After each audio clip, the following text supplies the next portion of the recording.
নমস্কাৰ আপোনালোক সকলোকে জেডি নিউজৰ অন্য এটা ভিডিঅ'লৈ স্বাগতম জনাইছোঁ। আজি হৈছে 6 জুলাই। অসমৰ লগতে ভাৰতৰ বিভিন্ন প্ৰান্তৰ পৰা কেইবাটাও গুৰুত্বপূৰ্ণ খবৰ যুগুত কৰা হৈছে। তাৰে ভিতৰত প্ৰথমটো খবৰেই হৈছে এটা অত্যন্ত গুৰুত্বপূৰ্ণ খবৰ, কিয়নো এইবাৰ তাপমাত্ৰাৰ প্ৰতি লক্ষ্য ৰাখি অসমৰ প্ৰায় 16খনকৈ জিলাত সতৰ্কবাণী জাৰি কৰিছে বতৰ বিজ্ঞান কেন্দ্ৰই। 32-33 ডিগ্ৰী নহয়, এইবাৰ অসমত তাপমাত্ৰাই অতিক্ৰম কৰিব 40 ডিগ্ৰী পৰ্যন্ত। আৰু এই সন্দৰ্ভত সবিশেষ তথ্য চাওঁ আহক। পুনৰ জনাইছোঁ, অসমত ভয়ংকৰ ৰূপ ধাৰণ কৰিব গৰমে। আগন্তুক 5টা দিনত পূৰ্বৰ সকলো অভিলেখ ভংগ কৰিব তাপমাত্ৰাই। আৰু অসমৰ প্ৰায় 16খনকৈ জিলাৰ কাৰণে ভয়ংকৰ সতৰ্কবাণী জাৰি বতৰ বিজ্ঞান কেন্দ্ৰৰ। আৰু সেই জিলাকেইখনৰ ভিতৰত ক'বলৈ গ'লে কোকৰাঝাৰ, ধুবুৰী, দক্ষিণ শালমাৰালৈ সতৰ্কবাণী জাৰি আঞ্চলিক বতৰ বিজ্ঞান কেন্দ্ৰৰ। কেৱল ইমানেই নহয়, 40 ডিগ্ৰী তাপমাত্ৰাই এইবাৰ অতিক্ৰম কৰিব চিৰাং, গোৱালপাৰা, বৰপেটা আৰু বঙাইগাঁৱত। ঠিক একেদৰেই কামৰূপ মেট্ৰ' আৰু দৰঙত বৃদ্ধি পাব এইবাৰ গৰমৰ প্ৰকোপ। লগতে হোজাই, লখিমপুৰ, মাজুলী জিলাক লৈও সতৰ্কবাণী জাৰি বতৰ বিজ্ঞান কেন্দ্ৰৰ। আৰু তাৰ সমান্তৰালকৈ শিৱসাগৰ, চৰাইদেউ, ধেমাজি জিলাত ভংগ হ'ব পূৰ্বৰ সকলো অভিলেখ। এনেদৰে এতিয়া অসমৰ প্ৰায় 16খনকৈ জিলাৰ জনতাক অধিক সতৰ্ক হ'বলৈ আহ্বান প্ৰদান কৰিছে বতৰ বিজ্ঞান কেন্দ্ৰই। আজিৰ আমাৰ পৰৱৰ্তী খবৰটো হৈছে, এতিয়াৰে পৰা কোনো এজন লোক ভোটাৰ কাৰ্ড আৰু পান কাৰ্ড থাকিলে ভাৰতীয় নহ'ব। গুৱাহাটী উচ্চ ন্যায়ালয়ে এই সন্দৰ্ভত আগবঢ়াইছে বৃহৎ ৰায়। আৰু এই সন্দৰ্ভত সবিশেষ জনাম ফুল স্ক্ৰীনৰ জৰিয়তে। পুনৰ জনাইছোঁ, এতিয়াৰে পৰা ভোটাৰ কাৰ্ড আৰু পান কাৰ্ডখন থাকিলেই ভাৰতীয় নহ'ব কোনো এজন লোক। ইতিমধ্যে নাগৰিকত্বৰ প্ৰমাণক লৈ আহি পৰিছে এটা ব্ৰেকিং নিউজ। কেইটিমান মুহূৰ্তৰ পূৰ্বে গুৱাহাটী উচ্চ ন্যায়ালয়ে আগবঢ়াইছে এটা বিশেষ ৰায়। পান কাৰ্ড বা ভোটাৰ কাৰ্ডখন এতিয়াৰে পৰা নাগৰিকত্বৰ প্ৰমাণপত্ৰ হিচাপে গ্ৰহণযোগ্য নহ'ব। নাগৰিকত্ব প্ৰমাণৰ বাবে সঠিক বংশবৃক্ষৰ তথ্য প্ৰমাণ থকাটো বাধ্যতামূলক হ'ব। লগতে বংশবৃক্ষ যদিহে বিচ্ছিন্ন হয়, তেন্তে তাৰো সঠিক তথ্য প্ৰমাণ থাকিব লাগিব।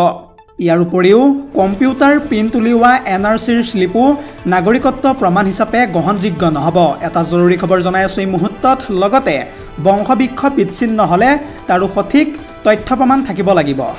এগৰাকী লোকক বিদেশী ঘোষণা কৰাৰ ৰায়ৰ প্ৰত্যাহ্বানত এই গোচৰত ৰায় আগবঢ়াইছে গুৱাহাটী উচ্চ ন্যায়ালয়ে। আজিৰ আমাৰ পৰৱৰ্তী খবৰটো হৈছে আন এটা অত্যন্ত গুৰুত্বপূৰ্ণ খবৰ, কিয়নো নিজৰ মৃত্যুৰ বাবে অষ্ট্ৰেলিয়ালৈ যাবলৈ সাজু প্ৰধানমন্ত্ৰী নৰেন্দ্ৰ মোদী। অষ্ট্ৰেলিয়া ভ্ৰমণৰ পূৰ্বে প্ৰধানমন্ত্ৰী মোদীক উদ্দেশ্যি ভাবুকি ভৰা পোষ্ট আপলোড দিয়া হৈছে সামাজিক মাধ্যমত। আৰু এই সন্দৰ্ভত সবিশেষ জনাম ফুল স্ক্ৰীনৰ জৰিয়তে। পুনৰ জনাইছোঁ, অষ্ট্ৰেলিয়ালৈ আহি নিজৰ মৃত্যু নিজেই মাতিব প্ৰধানমন্ত্ৰী নৰেন্দ্ৰ মোদীয়ে। নিজৰ মৃত্যুৰ বাবে অষ্ট্ৰেলিয়ালৈ আহি আছে প্ৰধানমন্ত্ৰী মোদী। প্ৰধানমন্ত্ৰী নৰেন্দ্ৰ মোদীৰ অষ্ট্ৰেলিয়াৰ ভ্ৰমণৰ পূৰ্বে ছ'চিয়েল মিডিয়াত আপলোড কৰা হৈছে এটা ভাবুকি ভৰা পোষ্ট। আবু মুস্তাফা নামৰ এটা কম্পিউটাৰৰ পৰা আহিছিল সেই ভাবুকি ভৰা পোষ্টটো। অষ্ট্ৰেলিয়াৰ সংবাদ মাধ্যমেও ইতিমধ্যে যিহেতু নিশ্চিত কৰিছে এই কথা। আহি থকা 9 জুলাই তাৰিখে মেলবৰ্ণৰ মাৰ্ভেল ষ্টেডিয়ামত মেলবৰ্ণ মিটছ মোদীত অংশগ্ৰহণ কৰাৰ কথা আছিল ভাৰতৰ প্ৰধানমন্ত্ৰীগৰাকী। তথ্য অনুসৰি ইতিমধ্যে অষ্ট্ৰেলিয়াৰ পৰা প্ৰায় 26,000 প্ৰৱাসী ভাৰতীয়ই কৰিছে পঞ্জীয়ন। আৰু এই অনুষ্ঠানত অংশগ্ৰহণ কৰাৰ পূৰ্বে প্ৰধানমন্ত্ৰীক দিয়া হৈছে মৃত্যুৰ ভাবুকি। ইতিমধ্যে দুষ্কৃতিকাৰীৰ ফালৰ পৰা স্পষ্ট ৰূপত কৈ দিয়া হৈছে যে ষ্টেডিয়ামখনৰ ছাদখন ভালদৰে বন্ধ ৰখাটোৱেই ভাল হ'ব, অন্যথা প্ৰধানমন্ত্ৰীগৰাকীয়ে নিজৰ মৃত্যু নিজেই মাতি আনিব। ফেচবুক যোগে অহা এই ভাবুকি ভৰা পোষ্টটোৰ পাছতেই অধিক কটকটীয়া কৰি তোলা হৈছে নিৰাপত্তা বেষ্টনী। আৰু এই পৰ্যন্ত বাতিল হোৱা নাই প্ৰধানমন্ত্ৰী মোদীৰ অষ্ট্ৰেলিয়া ভ্ৰমণ। দৰ্শকসকল, আৰু বহুতো গুৰুত্বপূৰ্ণ খবৰ আছে। যদিহে আপুনি এতিয়ালৈকে এই ভিডিঅ'টোত লাইক কৰা নাই, তেন্তে এতিয়াই লাইক কৰি দিয়ক। আৰু এনেধৰণৰ খবৰসমূহ সদায় পাই থাকিবৰ কাৰণে চেনেলটো ছাবস্ক্ৰাইব কৰি কাষতে থকা বেল আইকনটো প্ৰেছ কৰি ৰাখিব। পৰৱৰ্তী খবৰটো হৈছে আন এটা অত্যন্ত গুৰুত্বপূৰ্ণ খবৰ, কিয়নো মুখ্যমন্ত্ৰী হিমন্ত বিশ্ব শৰ্মাক উদ্দেশ্যি বাংলাদেশীৰ বিৰুদ্ধে সুৰচাৰ ডাঙৰ মন্তব্য কৰিছে প্ৰবীণ ভাই টুগাৰিয়াই। আৰু এই সন্দৰ্ভত প্ৰবীণ ভাই টুগাৰিয়াই কি কৈছে সবিশেষ জনাম গ্ৰাফিক্স প্লেটৰ জৰিয়তে। পুনৰ জনাইছোঁ, সীমান্তৰ ফেন্সিঙেৰে বাংলাদেশীক ধৰি গতিয়াই বাহিৰ কৰি দিয়ক। আমি কাৰণ সম্পূৰ্ণ বাংলাদেশী অনুপ্ৰৱেশকাৰীৰ মুক্ত অসম বিচাৰোঁ। বাংলাদেশীক খেদাৰ বাবে মুখ্যমন্ত্ৰীক অভিনন্দন জ্ঞাপন কৰিছে প্ৰবীণ ভাই টুগাৰিয়াই। আৰু বাংলাদেশী মুক্ত অসম গঢ়িব পাৰিলে মুখ্যমন্ত্ৰী হ'ব দিল্লীৰ নেতা, এয়া মন্তব্য প্ৰবীণ ভাই টুগাৰিয়াৰ। কেৱল ইমানেই নহয়, দিল্লীক নেতৃত্ব দিবলৈ এয়াই হৈছে মুখ্যমন্ত্ৰী হিমন্ত বিশ্ব শৰ্মাৰ সুবৰ্ণ সুযোগ। আৰু হিমন্ত বিশ্ব শৰ্মাৰ বাবে একমাত্ৰ কণ্ডিশ্যনটোৱেই হৈছে 100% বাংলাদেশী মুক্ত অসম গঢ়া। আৰু তাৰ সমান্তৰালকৈ মুখ্যমন্ত্ৰী শৰ্মাই দিল্লীক নেতৃত্ব দিব, লগতে মই তেওঁক অনুসৰণ কৰিম। বাংলাদেশী খেদাৰ ক্ষেত্ৰত যদিহে মুখ্যমন্ত্ৰীৰ কিবা সমস্যা আছে তেন্তে আমি আন্দোলন কৰিম, এয়া মন্তব্য প্ৰবীণ ভাই টুগাৰিয়াৰ। আৰু তাৰ সমান্তৰালকৈ বাংলাদেশী মুক্ত অসম আন্দোলন কৰিব বুলিও এক প্ৰকাৰ বৃহৎ ঘোষণা টুগাৰিয়াৰ। গুৱাহাটীৰ হাৰিয়ানা ভৱনত আন্তঃৰাষ্ট্ৰীয় হিন্দু পৰিষদৰ যিখন সংবাদমেল অনুষ্ঠিত হৈছিল আৰু সেই সংবাদমেলতেই সংগঠনটোৰ সভাপতি প্ৰবীণ ভাই টুগাৰিয়াই এনেদৰে মুকলিকৈ হুংকাৰ প্ৰদান কৰা দেখিবলৈ পোৱা গৈছে। আজিৰ আমাৰ পৰৱৰ্তী খবৰটো হৈছে আন এটা অত্যন্ত গুৰুত্বপূৰ্ণ খবৰ, কিয়নো এইবাৰ অসমত সংঘটিত হৈছে এক হৃদয় বিদাৰক ঘটনা। কাৰণ এবছৰৰ পূৰ্বে মাতৃক কৰা হৈছিল হত্যা, আৰু এইবাৰ 30 বছৰীয়া কন্যাকো দাৰে ঘপিয়াই ঘপিয়াই নিৰ্মমভাৱে হত্যা কৰা হৈছে। ক'ত এই ঘটনাটো সংঘটিত হৈছে সবিশেষ তথ্য চাওঁ আহক। পুনৰ জনাইছোঁ, দেশ কঁপোৱা ভয়ংকৰ জঘন্য কাণ্ড সংঘটিত হৈছে অসমত। 30 বছৰীয়া যুৱতীক নিজ বাসগৃহতে দাৰে ঘপিয়াই ঘপিয়াই হত্যা কৰা হৈছে আৰু নগ্ন অৱস্থাতেই উদ্ধাৰ কৰা হৈছে যুৱতীগৰাকীৰ মৃতদেহ। যিহেতু এবছৰৰ পূৰ্বে হত্যা কৰা হৈছিল যুৱতীগৰাকীৰ মাতৃক, আৰু মাতৃ হত্যাৰ গোচৰত বৰ্তমানেও জেলতেই আছে পিতৃ। আৰু দিন দুপৰতে এইবাৰ নৃশংসভাৱে হত্যা কৰা হৈছে বৰষা কাকতি নামৰ এগৰাকী যুৱতীক। আৰু এই ভয়ংকৰ ঘটনাটো সংঘটিত হৈছে অসমৰ বোকাজানত। আজিৰ আমাৰ পৰৱৰ্তী খবৰটো হৈছে আন এটা অত্যন্ত গুৰুত্বপূৰ্ণ খবৰ, কিয়নো আপুনি বাৰু টেলিগ্ৰাম ব্যৱহাৰ কৰে নেকি? যদিহে কৰে তেন্তে আপুনিও জানি লওক এই খবৰটো।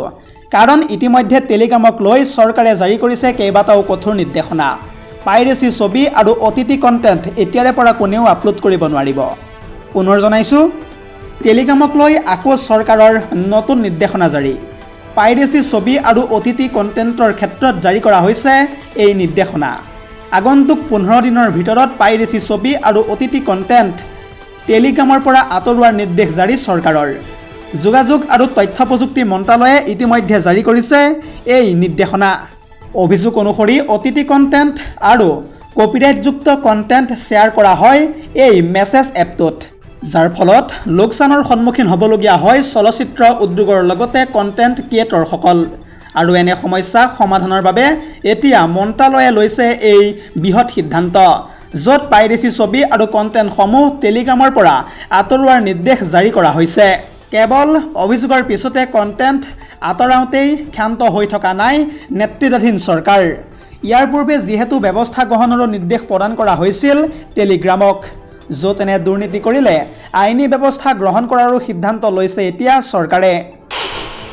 আজিৰ আমাৰ পৰৱৰ্তী খবৰটো হৈছে আন এটা অত্যন্ত গুৰুত্বপূৰ্ণ খবৰ, কিয়নো বিনামূলীয়া হ'বলৈ গৈ আছে চৰকাৰী শিক্ষকৰ চিকিৎসা। শিক্ষকৰ বাবে ইতিমধ্যে চৰকাৰে আনিছে নতুন আঁচনি, আৰু এই সন্দৰ্ভত সবিশেষ জনাম গ্ৰাফিক্স প্লেটৰ জৰিয়তে। পুনৰ জনাইছোঁ, চিকিৎসাৰ নামত শিক্ষক আৰু শিক্ষয়িত্ৰীয়ে দিব নালাগে এতিয়াৰে পৰা এটকাও, কাৰণ বিনামূলীয়া চিকিৎসা সেৱা লাভ কৰিব প্ৰতিগৰাকী শিক্ষক শিক্ষয়িত্ৰীয়ে। চৰকাৰে শিক্ষাগুৰুৰ বাবে আনিছে এক নগদবিহীন চিকিৎসা আঁচনি। জানিব পৰা মতে মুখ্যমন্ত্ৰী চিকিৎসক ক্ৰেচলেছ চিকিৎসা যোজনা আনিছে নেতৃত্বাধীন চৰকাৰে, আৰু শিক্ষকৰ পৰিয়ালেও লাভ কৰিব বিনামূলীয়া চিকিৎসাৰ সুবিধা। প্ৰাথমিক আৰু মাধ্যমিক পৰ্যায়ৰ সকলো শিক্ষকে লাভ কৰিব এই আঁচনিৰ সুবিধা। ইয়াৰ বাবে অনলাইন যোগে আপোনালোকে কৰিব লাগিব আবেদন। ইতিমধ্যে এই আঁচনিক লৈ উত্তৰ প্ৰদেশৰ যোগী আদিত্যনাথ চৰকাৰে গ্ৰহণ কৰিছে বৃহৎ সিদ্ধান্ত। আহি থকা 8 জুলাই তাৰিখে মুখ্যমন্ত্ৰী যোগী আদিত্যনাথে কৰিব এই আঁচনিখনৰ উদ্বোধন। News desk report, JD news.